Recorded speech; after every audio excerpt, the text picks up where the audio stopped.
Adema Igbo Chineke kalamacho ezima puliche Igbo di sameji mnaka na ebe ahi n'ugbu a na enweta onwe gị. Otu aka m si anabata gị kpọmkwem n'oge ihe omume anyị Chibo anụ ọzọ na-abịara gị tata kwa ụbọchị Satọde niile. Achọrọ m ibu ụzọ kelegodi aka na-achị steeti Abia na gọọmenti steeti Abia maka irrespect the fundamental human right of the citizens to protest. The fundamental human right of the citizens to gather and the fundamental human right of the citizens to express themselves. Just few days ago, ndị Igbo gbakọrọ na Aba mee ngagharị iwe n'ụzọ udo ka atọhapụ nwanne anyị nwoke bụ Maazị Nnamdi Kanu. And it was a huge success. The 1 million march was a huge success. And of course, we will continue. We will continue to advocate and we will continue to call for the release of Maazị Nnamdi Kanu. Now, Sunday Igboha joined the Ala APC. That was the deal. Kanu refused to honor any deal. He refused to sign any agreement. And that was why. Now, you know, I keep telling our people, Giwuru onye Igbo, anyị mana iwe onye Igbo. Igbo na-enwe ihe eji ama ndị Igbo. All these people na-asọtọshi ọnụ. Na-akụgheri ọnụ, anụrụ m this efulefu, udele efulefu, ka ọ nọ na-ekwu, si bịa mee protest ahụ n'Owerri, si bịa mee ọmpe ya nwa Owerri. Asị m ka m ju udele, ọwụ nne ya nwa Owerri, nne ọwụ onye Owerri. Ọ ga-eji asị na si bịa mee protest ahụ n'Owerri. You will not even see udele near Southeast. Ị ga-ahụ dị ya near Southeast. Ihe na-ahụ ọ na-amachogharị ndị ọ na-agbara odibo na-protect ya. Ndị ọ na-agbara odibo na-esie na-agagharị. Without ndị ọ na-agbara odibo isie, ị ga-ahụ anụ mpama na Southeast. Ozu nwụrụ anwụ, ewu, you know? Ahụ ka ọ na-ede inyo, ha bịa mee this, ha bịa mee na-akọgheri. Ozu nwụrụ anwụ. A dead man walking. You know, here get on your head, don't you have who's into? I'll let the guy. Howla. I'll leave where I was there. No, yeah. Oh, my hand, I say, to fear aqua. The guy was say, to fear aqua. I had that guy was say, to fear aqua. Imonya will to fear aqua. So I want to commend Showore, Jamil, and others who organized the freedom walk and freedom protest for Maazị Nnamdi Kanu. Mbawulu unu ga-emekwu ya n'Owerri, anyị na ya. Mbawulu asị no na plan ga the 1 million march n'Owerri. Anyị na ya ndị ka nọ nso nkwa, anyị na ya. Iye nwune m, anyị na ya. Iye, anyị na ya.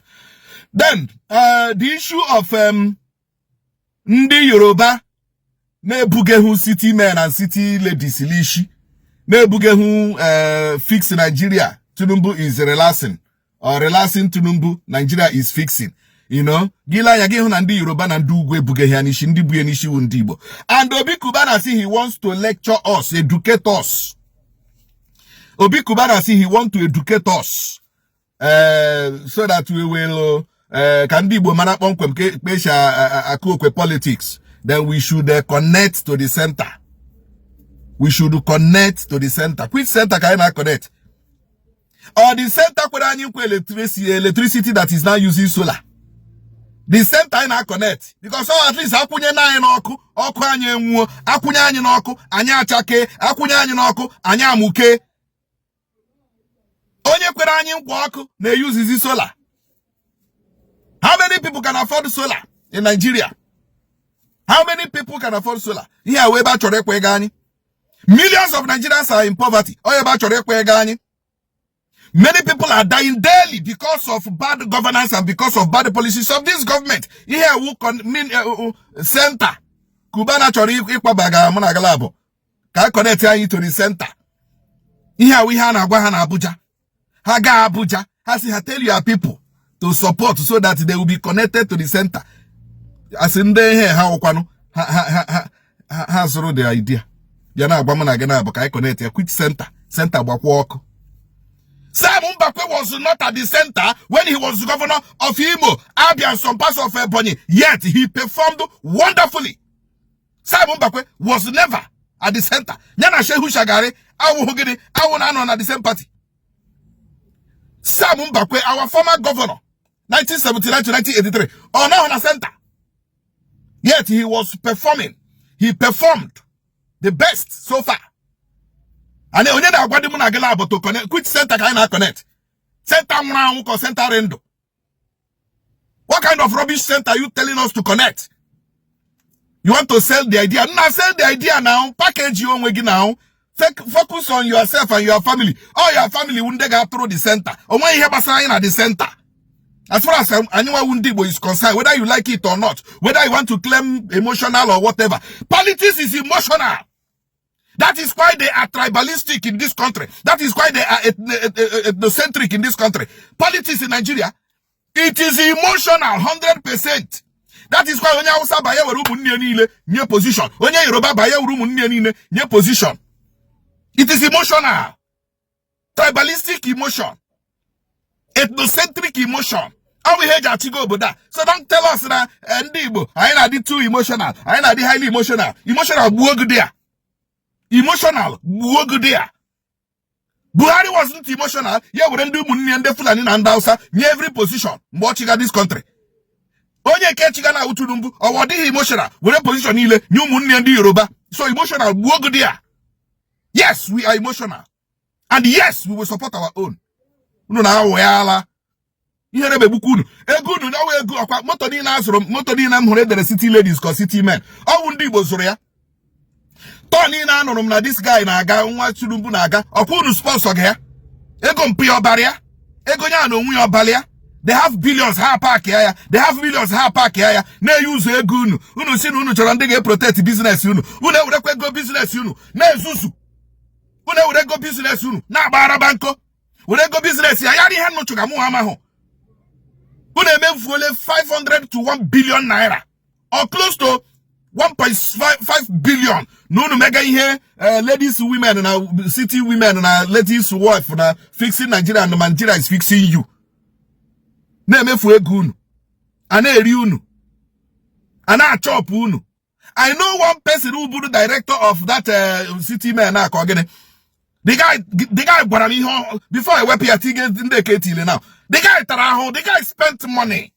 This guy spent money. If they make a no get the southeast this thing. No get with billboard do Tinubu say Sheyi say Maya the entire southeast Nigeria. So let me tell you, every billboard in the lady city no city men na owu kwa Sheyi tile owu kwa Mpeya tile oku umunne gi jego he tile billboard ibe go la de TV board me afọ the whole southeast Nigeria. Owu kwa go government o owu kwa go Sheyi owu kwa go Mpeya. They are wasting their money, lavishing their money. To them, we're begging to fix in Nigeria. Maybe one can actually win. If this man happens to win, which I know he will not, I got a couple on a line. They will use you and use you and use you and dump you. I had a man Dibo, but who namabe? I know these guys will use you and they will dump you. They will use you and they will dump you. Isai Korea na aka. Orikwa minister geru na aka. Orikwa ambassador ya lenu. Then when shishi toro because of mbari. These people value ndene nye hansobu, ndene criticize her than go on when you a pet, a poor pet to them. Let me tell you, you people don't understand. They value ndene abaha war than nderi kunu. Na paro unu paga ha na for millions billions unu mega city men na women city women. We will lecture you Kudana. Let us lecture you. Go and when need the lecturing. Let us educate you. They will dump you. Shebi they don't threaten you business in Lagos and the other one who haka business emechasi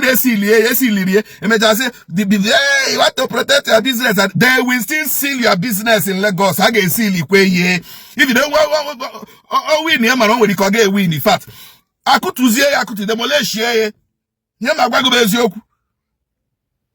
so I wouldn't need education. I want Anye ma ihe karị unu. We must support our own, whether we like them or not. And a shinula amanama fuama. And a shinola amanam megane afuama. I just chiba no some to eat, you know, but you get time. One much to say, you know, a very quick one. I the baby can because I'm from you, my chiba no so be able to come to so ban on so kwa. Chebra no so kwa chiwana TikTok official on so kwa TV na YouTube. Kachim ne fegani go jbala mi no ko bachila. Gaji bola yinile. Siriri. Werere.